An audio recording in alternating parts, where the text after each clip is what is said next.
Welcome to inspire notebook. आज हम आप लोगों के लिए सी लैंग्वेज के कुछ रैंडम क्वेश्चंस को लेके आए हैं। I am very much assure कि एक या दो question will be definitely part of JOA 939। किसी भी एग्ज़ाम को क्रैक करने के लिए टेस्ट सीरीज़ बहुत ज़्यादा इंपॉर्टेंट रोल प्ले करती हैं। JOA 939 का जो एग्ज़ाम होगा उसका जो एग्ज़ाम पैटर्न है दैट इज़ बीन चेंज्ड। इसमें जो 140 क्वेश्चंस रहेंगे वो रहेंगे आपके कंप्यूटर सेक्शन से। पहले वो 120 क्वेश्चन आते थे, अब वो 140 क्वेश्चन होंगे। और 60 जो क्वेश्चन हैं वो होंगे करंट इवेंट्स पे, general Hindi, general science, general English, इस पे बेस्ड होंगे 60 क्वेश्चन। अगर आप लोगों को HPSSB लाइक बुकलेट जिसमें 200 के अराउंड अराउंड क्वेश्चन होंगे, टाइम बॉन्ड होगा, वो प्रैक्टिस करनी है, उन क्वेश्चंस की प्रैक्टिस करनी है, तो परीक्षा ऐप आपके लिए काफ़ी हेल्पफुल हो सकती है। परीक्षा ऐप पे फ्री डेमो टेस्ट सीरीज़ भी आपको मिलेंगी, तो आप इजीली परीक्षा ऐप को प्ले स्टोर से डाउनलोड कर सकते हैं, जिसका लिंक डिस्क्रिप्शन में दिया है। अगर आप कुछ रिकमेंडेड टेस्ट सीरीज़ बाई करना चाहते हैं तो आप रिस्पेक्टिव कोर्स पे टैब करके अनलॉक कोर्स सेलेक्ट करेंगे और हर कोर्स की जो फ़ीस है वो 299 है। बट अगर आप मेरा कोड इंस्पायर 50 यूज़ करेंगे तो आपको इंस्टेंट 50% का डिस्काउंट मिलेगा, यानी कि सेम सीरीज़ आपको 149 रुपीज़ में मिलेगी। पहला क्वेश्चन क्या है, ये गो टू स्टेटमेंट में इन्होंने दिया है।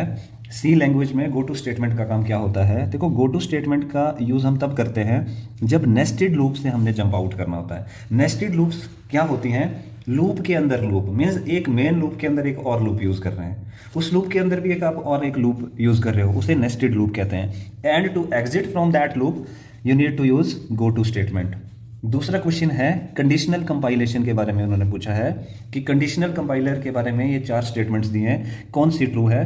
तो मैं स्क्रीन पे हाईलाइट करता हूँ। देखो, कंडीशनल स्टेटमेंट क्या है? It is setting the compiler option conditionally.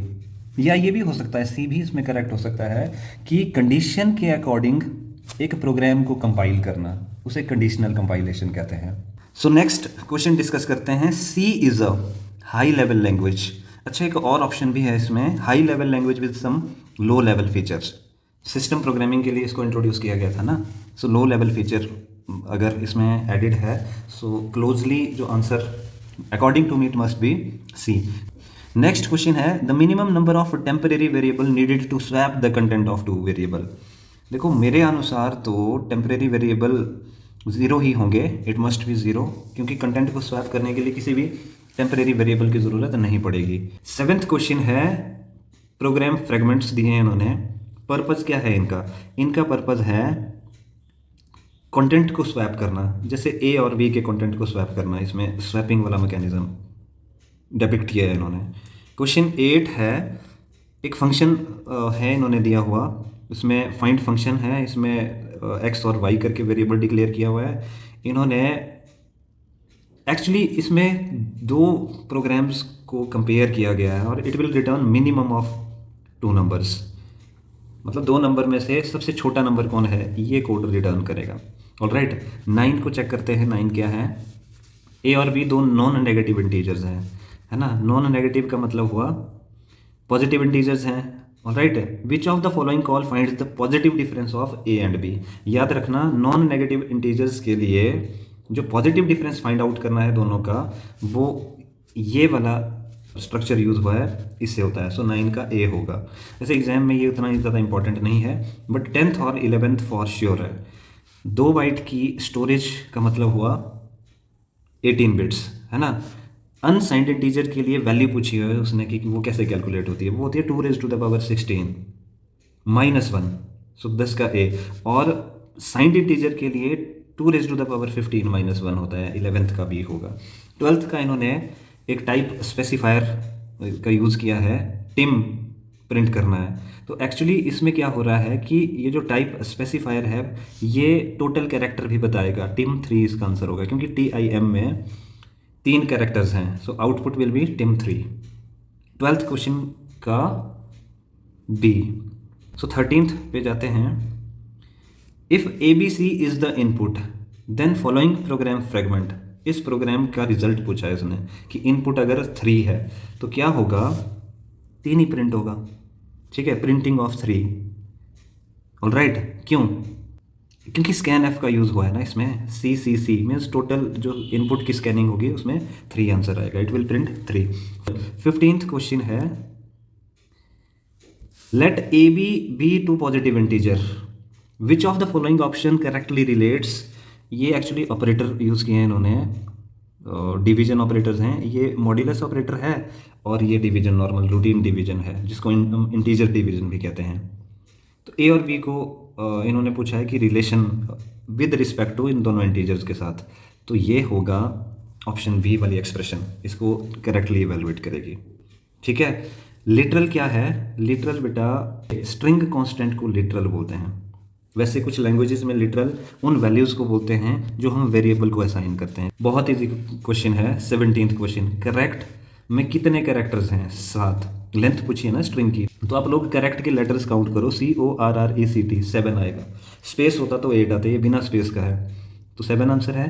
18 में पूछा है इन्होंने साइज ऑफ की इम्प्लीमेंटेशन पूछी हुई है इन्होंने। ठीक है, तो इसमें मुझे लग रहा है कि जो बी है और डी है, शॉर्ट और इंट, ये पूछा है इन्होंने, क्योंकि जो शॉर्ट और इंट के जो साइजेस हैं वो ऑलमोस्ट इक्वल होते हैं और डबल का जो साइज़ है वो फ्लोट से कम होता है। दो आंसर्स हैं इसके। 19 है, क्वेश्चन पूछा है इन्होंने, क्वेश्चन आर इसमें म्यूट होता है, ऑलराइट। एक्चुअली क्वेश्चन कंपाइलर के डाटा टाइप कन्वर्जन में एक टर्म यूज़ होती है, और क्वेश्चन पे क्वेश्चन बहुत ज़्यादा बारी आता है कि इसका मतलब क्या होता है। इसका मतलब होता है कि जो डाटा टाइप है उनके डाटा की टाइप्स की कन्वर्जन होगी, एक्चुअली कंपाइलर लेवल पे जो कन्वर्जन होगी। नेक्स्ट क्वेश्चन भी इन्होंने डाटा टाइप कन्वर्जन पे दिया है। 19 क्वेश्चन में मैंने क्या आपको बताया था कि क्वेश्चन का मतलब क्या है कि कंपाइलर लेवल पे डाटा की टाइप कन्वर्ट होगी, मीन्स इंट वाला डाटा कैर में कन्वर्ट हो जाएगा, वो कंपाइलर ऑटोमेटिकली करेगा। जो ऑटोमेटिक कंपाइलेशन होती हैं उन्हें इम्प्लिसिट कंपाइलेशन कहते हैं, क्योंकि क्वेश्चन क्या है, कंपाइलर ऑटोमेटिकली कन्वर्ट करेगा डाटा की टाइप्स को अगर डिजायर्ड हो। कास्टिंग भी एक डाटा के टाइप्स की कन्वर्जन है कि एक डाटा टाइप को दूसरे डाटा टाइप में कन्वर्ट करना, वो कास्टिंग है। बट अगर मैनुअली वो करे, अगर प्रोग्रामर उसको कन्वर्ट करे, उसे कास्टिंग कहते हैं सी लैंग्वेज में। आई होप आपको समझ आ गया। कास्टिंग मीन्स अगर यूज़र कन्वर्ट करे डाटा के टाइप्स को, क्वेश्चन मीन्स अगर कंपाइलर ऑटोमेटिकली कन्वर्ट करे। Implicit, this is explicit. ये क्वेश्चन थोड़ा सा डाउटफुल है क्योंकि मुझे लगता है कि इनपुट आउटपुट का मैकेनिज्म तो है इसमें, बट ये सी मुझे करेक्ट लग रहा है कि इसके जो आइडियाज़ हैं वो BCPL से लिए गए हैं। So according to me it must be C. But अगर आपको लगता है कि इसमें बाकी भी इसको सपोर्ट कर रहे हैं सी लैंग्वेज को, तो आप कमेंट में ज़रूर ऐड कीजिएगा। 23 को देखते हैं कि 23 क्या है। Yes, Y is of integer data type. Y variable है, डाटा टाइप है इंटीजर का। इसमें से जो एक्सप्रेशन है ये बोल रहा है कि सेम वैल्यू कौन रिटर्न करेगा। 23 देखो, ये रिटर्न भी कर सकते हैं सेम वैल्यू, नहीं भी रिटर्न कर सकते हैं। सिंपल सी बात है। 8 अगर आप वैल्यू में डालते हैं, जैसे 3 इंटू वाई माइनस 8, इसमें y की वैल्यू 8 डालोगे तो ये पूरी की पूरी जो एक्सप्रेशन है ये 0 रिटर्न करेगी। इस वाली एक्सप्रेशन में भी अगर y अगर आप 8 डालोगे तो ये क्या रिटर्न करेगी, 0। तो मतलब ये एक्सप्रेशन भी 0 रिटर्न कर रही है और दूसरे वाली एक्सप्रेशन भी क्या रिटर्न कर रही है, 0। ये तो हुआ सेम। अगर आप डिफरेंट वैल्यूज़ डालोगे, मतलब y में सपोज करो यहाँ 10 डाला आपने, इस वाली एक्सप्रेशन में y में आपने 12 डाला, तो ये दोनों डिफरेंट रिजल्ट देंगे। मतलब सेम भी हो सकती है, जैसे कि 0 दोनों में, और डिफरेंट भी हो सकती है। इंटीजर डिवीजन बेटा ट्रंकेशन करते हैं। इंटीजर डिवीजन क्या होता है, जैसे 23 को 5 से डिवाइड करो, ऑलराइट, तो वो आएगा 4.5 के अराउंड 5 कुछ आ जाएगा। सो इंटीजर डिवीजन क्या है कि 23 को आप 5 से डिवाइड कर रहे हैं, सो ये डेसिमल जो है वो डिस्कार्ड होंगे, ये 4 ही आंसर देगा। उसको ट्रंकेट कहते हैं कि डेसिमल वैल्यू को इसने डिस्कार्ड कर लिया, डिलीट कर लिया। इंटीजर डिवीजन है। एक ये डिवीजन होता है, ये रिमाइंडर रिटर्न करता है, ऑलराइट। ये सी के डिविजन्स हैं। 26th क्वेश्चन है, एंड ऑफ फाइल के बारे में पूछा है इन्होंने कि कौन सी स्टेटमेंट एंड ऑफ फाइल के बारे में ट्रू है, ऑलराइट। मुझे लग रहा है सारी ट्रू है कि EOF इस हेडर फाइल में लोडेड होती है, स्टोर होता है। ये वैल्यूज़ जो होती हैं इनकी इम्प्लीमेंटेशन पे ही डिपेंड करती हैं, नेगेटिव भी हो सकती हैं, और इसकी जो वैल्यूज़ हैं it must not be equal to the integer of any character. ये भी मुझे लग रहा है। तो सारे के सारे सही क्यों दिए हैं, एक ऑप्शन यहाँ पे ऐड कीजिए, all of above would be the correct answer. 27th, alright, the value of N automatic variable that is declared but is not initialised will be, यार गार्बेज वैल्यू होगी वो, अनप्रिडिक्टेबल। एक्चुअली क्वेश्चन बोल क्या रहा है कि कोई वेरिएबल, मैं आपको फॉर लूप का एग्जांपल देता हूँ, ऑलराइट। मैंने फॉर लूप में वैल्यू इनिशिएट की 1, कोई कंडीशन दे दी मैंने, ऑलराइट, इंक्रीमेंट मैंने ऐड कर लिया, तो इस वेरिएबल को डिक्लेयर करने की ज़रूरत नहीं मुझे पड़ी, क्योंकि फॉर ने इसको अपने आप डिक्लेयर कर लिया। मैंने तो यहाँ पे 1 असाइन किया, मान लो मैंने कोई भी वैल्यू असाइन नहीं की होगी तो ये कुछ भी दे सकता है, उस वैल्यू को कोई भी कुछ भी कंसीडर कर सकता है, उसको गार्बेज वैल्यू कहेंगे, क्योंकि मैं स्टार्टिंग वाली वैल्यू तो दे ही नहीं रहा हूँ, इसलिए इट मस्ट बी अनप्रेडिक्टेबल। याद रखना कि जिस वेरिएबल को ऑटोमेटिकली सिस्टम ने डिक्लेयर किया है उसमें हमने इनिशियल वैल्यू नहीं दी, तो वो गार्बेज वैल्यू होती है।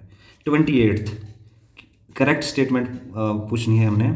आइडेंटिफायर के बारे में पूछा। आप सोच सकते हैं कि आइडेंटिफायर, आप एज्यूम करो कि एक वेरिएबल है आइडेंटिफायर, है ना, आप वेरिएबल को अंडरस्कोर से स्टार्ट कर सकते हैं, और एंड भी आप अंडरस्कोर से कर सकते हैं वेरिएबल के नाम को, जैसे मैंने अंडरस्कोर एक्स लिखा, ये वैलिड वेरिएबल नाम है, या एक्स अंडरस्कोर लिखा, वो भी क्या है, वैलिड वेरिएबल। इफ भी एक आइडेंटिफायर है, मैं वेरिएबल की बात नहीं कह रहा हूँ, आइडेंटिफायर है ये। So A B C is the correct answer. बाकी तो ये लास्ट वाला तो मुझे लग रहा है इज रॉन्ग। सो 29th में इन्होंने पूछा है कि करेक्ट स्टेटमेंट बताइए आप। करेक्ट स्टेटमेंट मुझे लग रहा है कि जो कांस्टेंट एक्सप्रेशंस हैं वो कंपाइल टाइम में इवेलुएट होती हैं, जब कंपाइल हो रहा होता है, और जो स्ट्रिंग कांस्टेंट होते हैं वो भी कॉन्कैटिनेट होते हैं, वो जॉइन होते हैं कंपाइल टाइम में, और एरे का जो साइज़ है वो भी कंपाइल टाइम में रिलेट होता है, नोन होता है कंपाइलर को। तो तीनों के तीनों इसके करेक्ट आंसर है। लास्ट क्वेश्चन, एक्चुअली 31 तक तो कर ही लेते हैं हम। The CONST feature can be applied to constant, सबके लिए, सबके लिए, ठीक है। ये आइडेंटिफायर में भी यूज़ होगा, एरे में भी यूज़ होगा, एरे के आर्ग्यूमेंट में भी यूज़ होगा। 3 ऑप्शन इसके सही हैं, A, B एंड C। इनमें से कौन सा ऑपरेटर है जो इंटीजर ऑपरेंड्स पे ऑपरेट करता है? ऑपरेंड क्या होते हैं पहले समझो। मैंने यहाँ पे लिखा 7 + 4, 7 और 4, इनको बोलते हैं हम ऑपरेंड्स, जिस पे ऑपरेशन परफॉर्म हो रहा है। ये जो प्लस है ये ऑपरेटर है, ये कह रहा है कि कोई ऑपरेंड्स हैं, ऑलराइट, तो इंटीजर ही हों ये ऑपरेंड्स। इनमें से कौन सा ऑपरेटर है जिसको इंटीजर ही चाहिए होते हैं ये ऑपरेंड्स? जैसे मान लो मैंने लिखा H + C, अब प्लस H और C को प्लस नहीं करेगा, ये इसका HC बनाएगा, इसका मतलब तो कोई नंबर के अलावा भी किसी आर्ग्यूमेंट को एक्सेप्ट करता है, वैसे मल्टीप्लाई भी लेता है और ये भी लेता है। ये जो मॉड्यूलस ऑपरेटर है इसको नंबर ही चाहिए होते हैं परफॉर्म करने के लिए। सो 30th का 31st का D is the correct answer. I hope आप लोगों को थोड़ा सा भी कुछ इन क्वेश्चंस में से समझ आ गया होगा। बाकी वीडियो में बने रहने के लिए धन्यवाद।